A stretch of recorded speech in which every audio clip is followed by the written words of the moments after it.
I suppose a two-tier of old was like the establishment and then just the people were being policed differently. And now when people talk of two-tier Keir, for example, we're talking about maybe a sort of wokeness versus an anti-woke kind of thing. Yes, and also I think we also have to bear in mind with Keir Starmer is he has an absolute loathing of the working class. Loathes British working class. There's absolutely no doubt about it. Even though my father is a toolmaker, I always laugh. I have to say, just to go on to Keir Starmer, because I have to laugh about him because he'll use anything at all to appeal to whoever he's talking to at that moment in time and to appear relatable. And the whole "my father is a toolmaker" thing was always hilarious to me because I did come actually from genuine poverty. So when Keir Starmer used as an example of their poverty, them sitting around the kitchen table and working out which bills to pay and whether they should pay the phone bill or whatever, you had a phone that was only for rich people. Is that right? Yeah, I wasn't born. Yes. What wasn't born? I wasn't.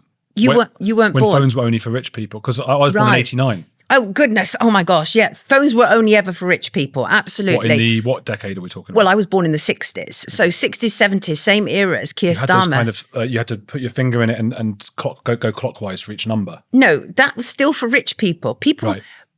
Like working class people and impoverished people could not afford phones. That was literally a rich person's thing. Wow. Right? And the closest I ever got to a phone as a kid was getting a loo roll and a piece of string. Do you remember how that's probably way before your time? And you could actually do that at a distance and talk to somebody like down the street or something. I thought it was a cup, not a loo Yeah, well, roll. that you can use either really. So, and I have, because we weren't rich enough to have a phone. And so all of that, and that's all been kind of visited on us in the same way as, just to go back to the royals, we've also this year been dealt this whole idea that the royals are incredibly relatable, that, you know, that William and Kate are just like us. Well, Kate apparently now is getting an award for having had cancer, which Kate never had cancer. She had precancerous cells, we've been told recently now. Right? Now, for precancerous cells, you don't start having treatment, okay? So what on earth has been really going on? But what they've been doing all year is trying to make the royals much more relatable because they know that they're losing the British people. They are losing the British people. I feel like they can't win in a sense, and I don't know if that's a good or a bad thing, but there was this appeal recently to the woke, this kind of mental health. Oh, we're looking at mental health. We're doing all of look how relatable, as you say. But the very people who might support them the most might be more old-fashioned conservatives who they're now going to lose. Right. But I think they have. I think, were it not for how much money is used from the British taxpayers to bolster the royals on a constant basis, they wouldn't be able to be self-sufficient.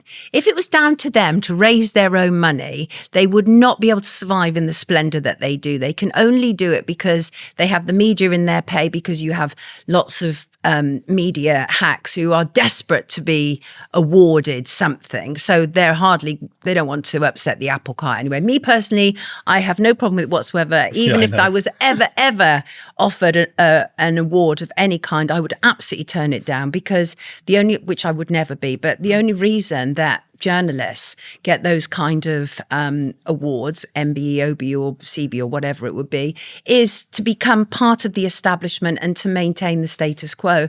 And I don't want to do that. I want to be part of helping the establishment to crumble and break down. Exposing them. Yeah, 100%, because they are there to be exposed. The level of corruption. I mean, that's what keeps me in a job, frankly, is the level of corruption that goes on within the establishment, all kinds of establishments, whether that's media establishment, the judiciary, financial establishment, religious establishment, whatever it is, I'm all about, first of all, I hate any form of corruption. I really believe that people should be recognised for what they do, and people should be rewarded and promoted for what they do, not because of nepotism or not because they are compromised in some way, because perhaps they might all be in some kind of circle and shaking each other's hands. Yeah. So I'm opposed to that, and to my dying day, I hope that I can remain opposed to it, really, because I think it's important to be. Do you think before that dying day, there's any chance that Prince Andrew might face some accountability? No. I mean, I really don't. And I doubt that he's the worst, but I do think it's really curious, isn't it? That out of, let's see, out of 2 sons in one family, they have an inordinate amount of pedophile friends around them, right? An inordinate amount.